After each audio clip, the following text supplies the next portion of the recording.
Before we get into all the other things we're going to talk about in this course, I want to talk a little bit about numbers themselves, actually just numbers, because there's more to numbers than we think about when we just think about numbers in our daily lives. When you think about numbers in general, you tend to think about these kinds of numbers, the counting numbers. So 1, 2, 3, 4, 5, and on forever. We're used to seeing those kinds of numbers all the time. We deal with those in real life. And sometimes people will also think about this set of numbers, but also including the number 0, because of course 0 is a number as well. Either way, these are the numbers that we tend to think about, that we use in our daily lives, but there are a lot of other different kinds of numbers that we want to be familiar with as we're going through this course. And we're going to go into all of these other numbers in a lot more detail. So this is really just a preview of the kinds of numbers that you'll see throughout the course. You don't have to understand all of the detail about them, but I want to sort of give you an introduction to the different kinds of numbers that we'll deal with. So these numbers here, 0, 1, 2, 3, 4, 5, these are called whole numbers. So let's go ahead, we're going to build ourselves a little system down here. Let's go ahead and write this as whole numbers. And those include all of these positive numbers plus 0. So 0, 1, 2, 3, 4, 5, and of course we could keep going on forever. These are the whole numbers. So we define an even narrower set of numbers inside of whole numbers that's called natural numbers. So natural numbers are all of these same numbers, everything except the 0. So 1, 2, 3, 4, 5, and continuing on forever. We also sometimes call these natural numbers counting numbers. And of course that makes a lot of sense because when we learn to count starting with 1 as 1, 2, 3, 4, 5, all the way up to 10. That's how we learn to count even when we're little. And so sometimes we call those counting numbers. But then if you add to that natural number set, and all of these that we're talking about here are called number sets.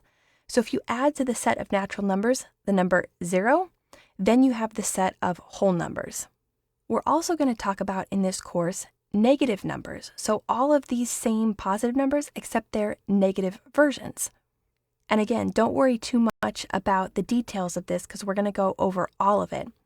But if we add in negative numbers, for instance, -3, -2, -1, but we keep all these same values that we had. So we're still including 0, we're still including all these positive numbers, 0, 1, 2, 3, and on forever, 4, 5, 6, etc. And even on this way forever, -4, -5, -6, -7, we keep going that way. These are called the integers. So the integers are just all of the whole numbers, but in addition to that, the negative numbers included, the negative versions of these positive whole numbers. When we start including those negative numbers, this set of numbers we call integers. And then an even broader number set that includes even more values than the integers are what we call rational numbers. And rational numbers are going to include all of these numbers that we had in integers, which of course include all the whole numbers, which include all the natural numbers. It's going to include all of the integers, but it's also going to include fractions. And we have several sections in the course devoted to fractions, so we're going to go over these in more detail. But fractions are things like -7/2, or 3/4, or 11/6, things like that. So all of these values, but also the integers. So let's just put in some integers there. How about a -6 and a positive 12 here? Those are all rational numbers. And then above those, and this is sort of overarching everything, are what we call real numbers.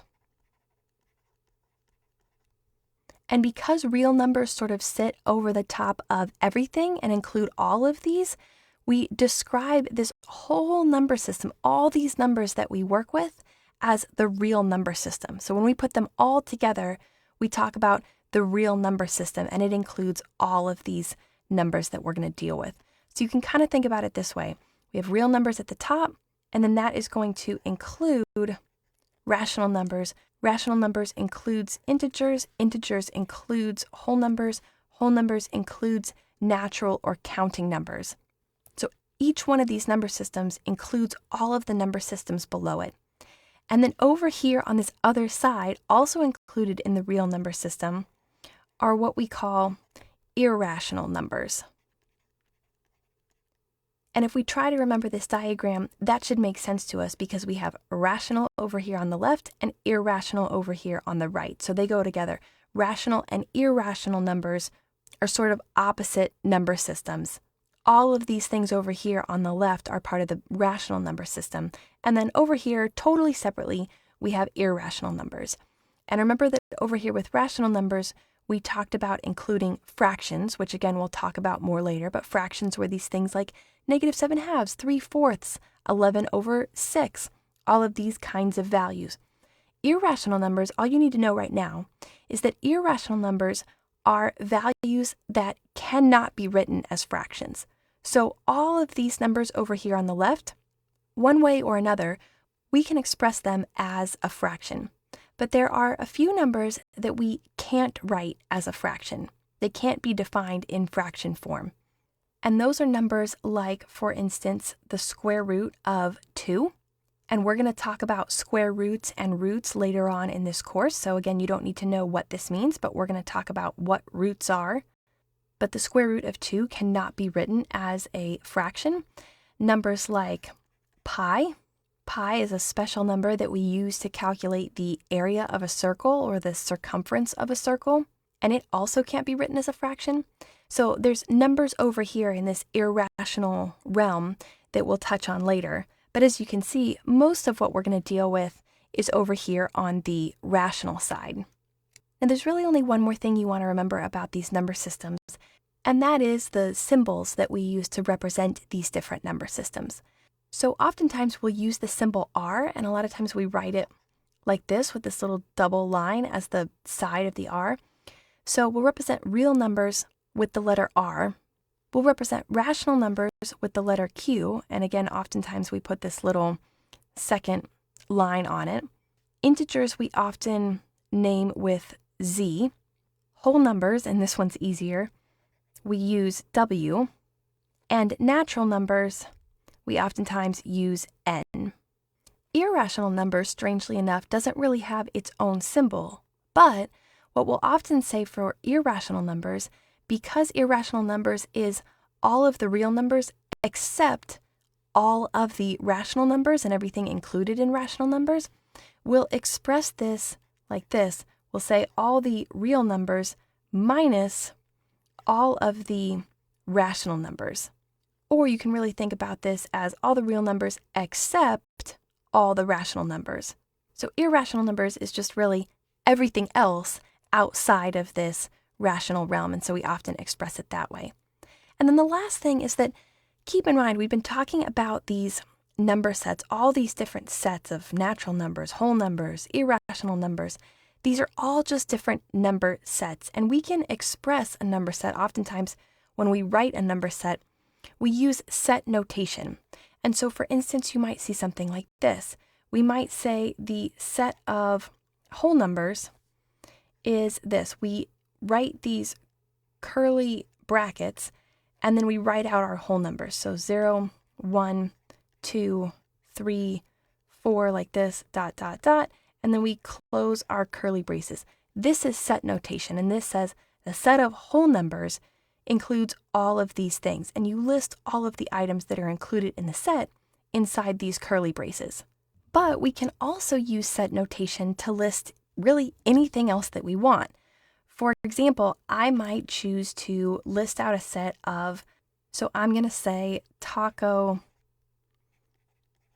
ingredients, and I'm going to say that that includes, in that set is, let's say, lettuce, let's say meat, let's say cheese, maybe salsa, maybe sour cream, and I could keep going and tell you what's in this set of taco ingredients. So if I'm serving tacos and I want to write out all of the taco ingredients that I want to prepare, I could, if I wanted to, put that in set notation. I would write it out like this and just make sure to include everything that I'm serving at my taco night. So you can use set notation not only for these kinds of number sets, but for anything else in math that sort of makes up a set, or for anything in real life like this that isn't even mathematical, but is just a list of items that you want to gather together as part of a set.